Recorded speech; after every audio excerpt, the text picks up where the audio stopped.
Hello friends, welcome to my channel, Homeschool at Heart. I'm Leah Simpson, and today we're going to be talking about goals or resolutions for the year 2023 in our homeschool.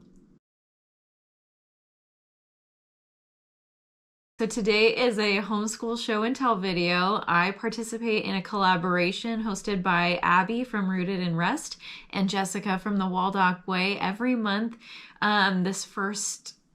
I think it's the first Tuesday or Wednesday of the month they start. And it's a whole bunch of homeschool moms who are getting together to talk about a similar topic on each of their channels. So it is an open collaboration, which means that if you have a YouTube channel and you have not participated in this collaboration, you are free to do so, and we would love to have you. You can find the details to the playlist in the description box below. And if you are not a person with a YouTube channel, that is okay. We would also love for you to watch all of the videos, and you can get inspiration or tips from so many homeschool moms. They are all wonderful. I watch all of their videos every single time. Hopefully they're watching mine too. And we're getting some good information going around there, just letting people see how different everybody's homeschool lives can be, and it's a real blessing. Okay, so back to the topic for today. It is resolutions for our homeschool. If you have been around my channel for a while, last year I did a similar video to this, and I talked about how I don't really make resolutions so much as I make goals, and that's still true. I feel like resolutions are one of those things that if you fail, you kind of just go, okay, well, I failed, too bad, and don't really try again. So with a goal, I feel like there's a little more wiggle room with that, where you can know that it's a work in progress kind of a situation. And that is still something that I buy into and something that I'm working on. So today I have goals for our homeschool, but then I thought maybe you guys might like to hear some of my personal goals. So I'm going to share those. I'm going to try to be quick so that this video doesn't end up being 30 minutes long. But we'll see. And then I do have some practical ways to help you achieve goals. So I'm gonna just kind of go really quickly and not give tons of explanation unless it's really warranted. So let me give you my homeschool ones first, because that's actually what this video is supposed to be about. So my first goal for this 2023 year is to make more time for fun. So we kind of are already doing this, but I feel like there's always room for improvement. So really, I want to make more time for games. I want to make more time for field trips, and I want to make more time for life skills. So I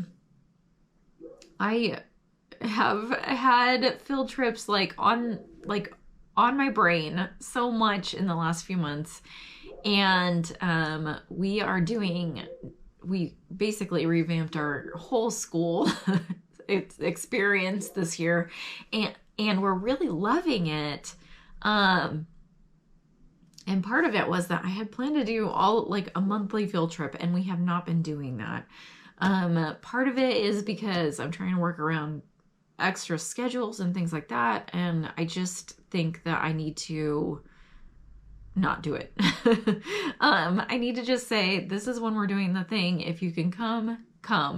And so that's part of that, going to be that part of that goal for this year. But also we have subscription things to like cooking and cooking boxes and things like that the kids and I have had a blast doing, but somehow we've just gotten away from doing those things. So I want to make sure we pull out the games and we do the games that go with the unit studies we're doing. I want to make sure that we go back to doing the cooking kits, and I want to make sure that I actually do the field trips that I have planned to do. So that's number one. Number two is learn something new. So I have for a while wanted to teach my kids how to sew. All three of them are very interested in doing that. And we have started a little bit, but I really want to be more intentional.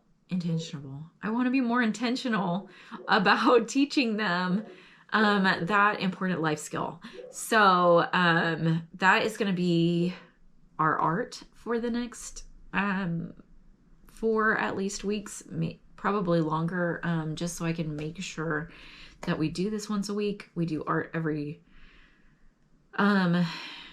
third homeschool day of the week. So sometimes it's Wednesday, sometimes it's Thursday, depending on how the days fall. So tomorrow it's going to be Thursday. Tomorrow is going to be our day that we are going to be doing art. So I'm going to be teaching my kids how to sew. I would like to learn how to do a new skill too, but I'm not exactly sure what that's going to be. And then the third homeschool goal for this year is to get outside more. So I do have big plans for a garden project. We built a big garden box at the end of the season last year. And we did plant some things in it. Unfortunately, they did grow and we did get to see some growth, but we never got to harvest anything from it. So that's fine. We kind of knew that was going to be the case probably, but hopefully we'll be able to plant a nice vegetable garden in the spring coming up and be able to harvest some things and enjoy the food coming from that garden. Also, we need to exercise more just together. We want to do more nature study. I have some mental health goals, and getting outside is a huge thing for mental health, people with mental health issues. And I want to be very intentional about that in this coming year. So let me go on to my own personal goals, and I'll just run through them really quickly, mostly because I kind of want some accountability. But also, I don't know. Maybe it's encouraging to you to hear what my goals are. I don't know. So I want to put away my phone more. That is number 1 on my list. I want to be very intentional about my time with my children. My oldest is 11, and I don't know why, but when she turned 11, it kind of flipped a switch in my brain, and I'm really just feeling the time ticking away. And we just have such a limited time with our children, and I don't want to waste it. So I'm going to put my phone away more and spend more time with my kids without the distraction of things outside of my home. That doesn't mean I won't ever have my phone out. It doesn't mean that I'm going to get off social media. It doesn't mean any of those things. It just means that I'm going to put it away periodically to kind of reset myself and make sure that my priorities are straight. Another thing I want to do is move my body more. I want to exercise at least 4 times a week.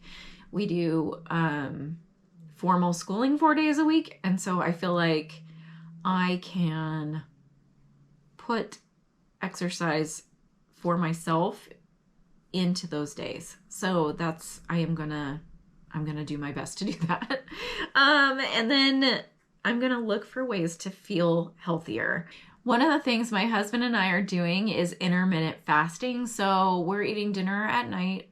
We eat dinner at 5 o'clock. So finished eating by 6 o'clock at night. And then we don't have any more food until 10 o'clock the next morning. So it's a 16-hour fast. Today is the 4th, and it's hard. I like to snack at night. I think that has contributed to some weight gain for myself, and so I am about 20 pounds heavier than I would like to be. But that's neither here nor there. I just want to feel healthier, and I think you know, some of it is eating too much junk food, and it's not like I'm eating healthy snacks at night. It's, you know, crackers and candy and cookies and, you know, dessert type things, or just, you know, regular snacky type things. So I'm going to get away from that. I'm going to retrain myself to stop doing that. And then if I allow myself to go back to eating at night, I really would like it to be healthier things. Apple slices or carrot sticks or, you know, I don't know, things like that, where it's not junk. I need to stop eating so much junk food. That is really what it is. And then I mentioned before, I have some mental health goals for this year. I suffer with a little bit of depression, but like really severe anxiety. And so, I have medical treatment for that. I'm not just like floating out here in the world being anxious, but I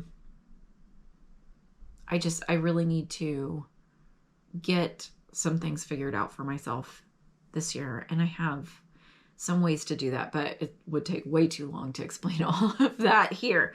So let me really quickly talk about a couple of really good ways to make sure that you achieve your goals.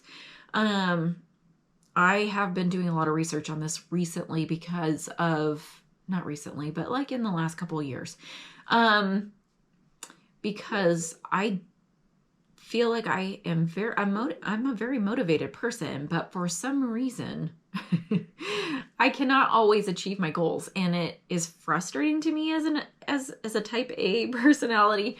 And so some things that I have found that actually do work for me, and maybe they won't work for you, but they do work for me, is number one, attach the new goal to something that you already do.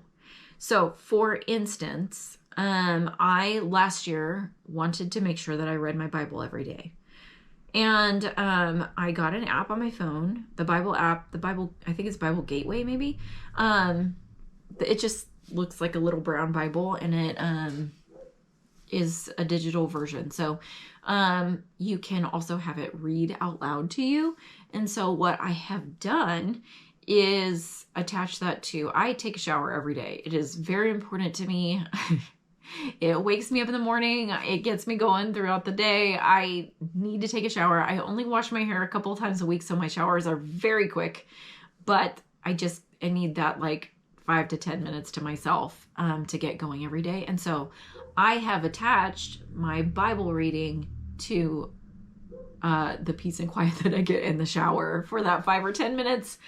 And I am doing like I went through the entire Bible last year, doing a chronological study, just reading through the Bible. It does it for you. You don't have to do anything extra. You can look up the plan, and it will just give you the section that you need to do every day. And it takes about 10 minutes, and that's it. And then you can do whatever else that you want to do as far as your devotional time.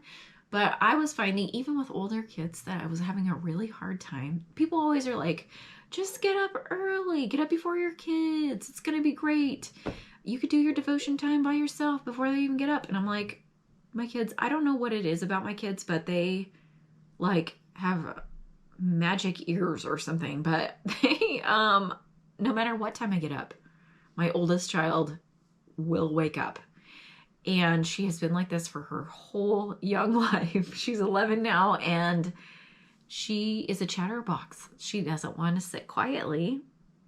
She wants to talk to me, and I cannot focus on reading if she's talking to me. So this is the way that I have found to be able to get my quiet time in, is when I'm in the shower. So maybe that will help somebody out there.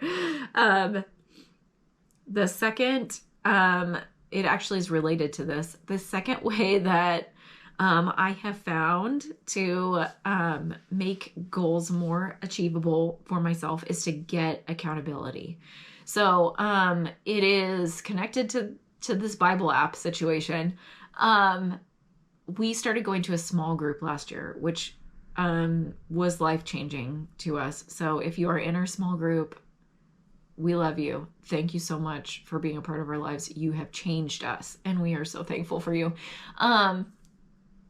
But one of the things that came out of that was that I was talking about how I was having a hard time with this whole quiet time issue. This was like right around this time last year, because I feel like I started it a few days into January, because I had to catch up a little bit. But the small group leaders were like, hey, we have this Bible app and it has a reading plan. It only takes a few minutes a day. Guys, I'm really sorry about my voice. I lost it, completely lost it a week and a half ago. And I'm still having trouble with it. It's much better, but the longer I talk, the worse it sounds. So I'm gonna finish this up. But they said there's this Bible app. We are doing this chronological reading through the Bible this year, and you can invite people to it, and then you can see everybody's progress on the app. So Tim and I were like, sure, we'll check it out. Well, your girl here is a people pleaser. I can't stand it if I think that I am failing in somebody else's eyes, and it's a failing on my part, okay? I get that it's not great. But accountability for that reason really helps me. So the fact that they could see if I read my Bible every day was highly motivating to me. So I did it. I did it almost every single day. And if I didn't do it one day, then I caught up on it the next day. I did not ever go more than 2 days throughout the entire year last year. And we're doing it again this year. And between going to a small group and reading my Bible every day, I cannot even tell you what a change that has made in my life. I'm gonna cry. So I'm gonna move on so I don't cry on camera. But anyway, find some accountability, and trust me, it helps. And then the last thing is, if you fail, try again. You can learn from your mistakes, but don't give up. Just don't give up. So that's why goals and not resolutions, because you just have to pick yourself up, dust yourself off, and go at it again. So those are the things. Those are my 3 homeschool goals, 3 personal goals, and 3 ways to help achieve those goals. I hope that this was helpful, you guys. Let me know in the comments what your goals are for this year. I would love to know. And if you're looking for somebody to help you stay accountable, I can either help with that, or I have a homeschool group that I am trying to start up. It is the Homeschool at Heart Help Group. It's on Facebook. I always leave a link in the description box for this group. You can also find me on Instagram at Homeschool at Heart. And I'd love to chat with you about goals, about ways to keep at those goals, ways to kind of motivate yourself to not give up, things like that. But maybe we can set up some accountability partners in, or a group of accountability in the Facebook group, if you guys are all interested in that. So let me know in the comments and what your goals are for this year, and I will talk to you later.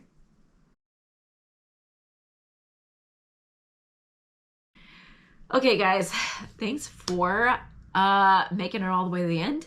I say this every time, but I am so grateful when you do. I'm so grateful. Another goal that I have this year is to get my channel up to 1,000 subscribers, and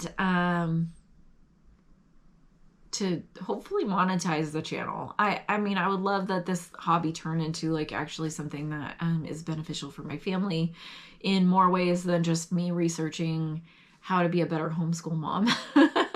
I mean, it has done amazing things for my family as far as that goes, but anyway, I would love to turn this into a job and not just a hobby. So you guys watching all the way to the end of the videos really helps with that, because I need watch hours and subscribers to get YouTube to monetize my channel. So anyway, I typically share something funny at the end of the videos, and this is no exception. At least I thought it was funny. So Tim and I are car shopping. We drive a Toyota Sienna, and it's old. We bought it 10 years ago, and it is on its last leg. It was old before we bought it. It was not a new car. I think it's an 04. Anyway, I don't want to give too many details about the car that I drive, just, you know, because #safety. But anyway, so this week we found ourselves for the second time in our married lives looking at cars. And because it had been so long, we were like, we don't know what to expect. Like, we're not really sure what we're doing here. And so we went to, I think we only went to 3 lots, and it took us like the entire day. It was a long day. It was a productive day. It was a good day, but it was a long day. Anyway, we started at the Toyota dealership. You guys, there is a shortage of cars right now. It is really hard to find what you're looking for. We want an 8-passenger minivan. That is what we want. An 8-passenger minivan. There's a few other like things, but we're very set on this 8-passenger thing. And so we went to the Toyota dealership to look at Siennas, like newer ones. We're not necessarily going to buy a brand new one, but we wanted to see what was out there and what the prices were like and all that stuff. Anyway, cars are really expensive is basically what we found out. That's not the funny part. That's the opposite of funny. But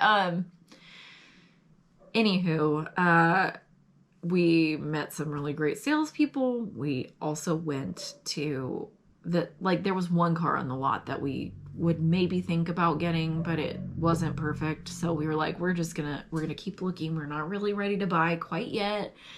We want to wait until we have enough money to pay cash for the car. So that is still a few months away. Anywho, so we go to the Kia dealership, because my research has said that there are 3 8-passenger vans. There's the Toyota Sienna, the Honda Odyssey, which I am not interested in a Honda. If you have a Honda and you love it, I get that. I have a bad back, and Honda seats in Hondas are excruciating to my back. So that takes that car out of the running for us. I know that it's a great car. It's very highly rated. We just can't have one. And then we wanted to look at the Kia Carnival. Because also all 3 of those have 8 seats. All 3 of them are very highly rated. Anyway, I wanted to look at the Sienna because that's what I already have in love. And then I wanted to see the Carnival in person. So we went to the Kia dealership. Turns out I love the Kia Carnival, and I think that's probably what I'm going to buy. But we get out of the car, and there's this tiny guy, his name is Johnny at the Kia dealership. No, his name is not Johnny. I lied. His name is Joey, because Tim made a lot of Friends jokes after we got back in the car. Not making fun of him, just Joey. It was a character from my favorite television show. So he walks up to us, and I thought it was a joke. He starts talking, and his voice, this is the funny part, by the way. The story is long. They always are long. If you're new, I ramble in this part of the video, but usually it's funny. He starts talking to us, and I kid you not, guys, this guy is the same height as me. I'm 5'3", okay? His name's Joey. He starts talking, and his voice sounds like, it's so deep. I thought it was a bit. His voice is so deep that I can barely understand him, but it sounds like those voice changers on murder mystery shows, like where the kidnapper / killer is like using a device to change their voice on a recording so that you don't know who they are. He was the nicest man. He commented on my Mary Poppins Loungefly backpack and was like, we like joked about how like if I left it in the test drive car that he was gonna like give it to his wife because she loves Loungefly, is looking for the backpack. Anyway, this whole thing. But every single time he talked, I was like, who are you? And how is your voice like this? I wanted to ask so bad. Guys, I was so afraid to ask. And so I didn't ask. But it was so crazy. Anywho, also, if you have experience with the Kia Carnival, let me know what you think of it. I mean, like a brand new Kia Carnival is the same price as like a 5-year-old Toyota Sienna that already had 60,000 miles on it. So, and also the Kia has come, I mean, like I looked at some Kias when I was in college and I was like, these are like basically disposable vehicles. Not anymore. We test drove 2 different Kias and I loved them both and was like, this is my next car. So anyway, if you have experience with the Kia Carnival, I'd love to hear about it. So anyway, you guys, I will talk to you soon. See you in my next video next week. Bye.